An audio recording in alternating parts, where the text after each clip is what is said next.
Hello.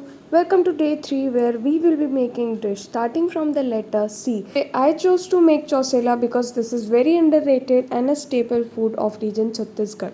Chhattisgarh is also known as rice bowl of India, which indicates obviously there is abundance of rice and most of the dishes Chhattisgarhi makes is made up of rice or involves rice in it. Chousela is puri made with rice flour and kneaded in hot water and is a softer dough than the normal puri. This is my take on Chousela for the very first time. Though I live very near to Chhattisgarh, I also came across to know about this dish by one of my friend living in Chhattisgarh. I am so glad that I have started this series, not just for you but for me also. I am learning so many other dishes out of my comfort zone and I am trying to make each one of it. I agree my Chousela is not as perfect as it should be, but hey, we learn from our mistakes. Well, with that, I'll see you tomorrow with the dish starting with D.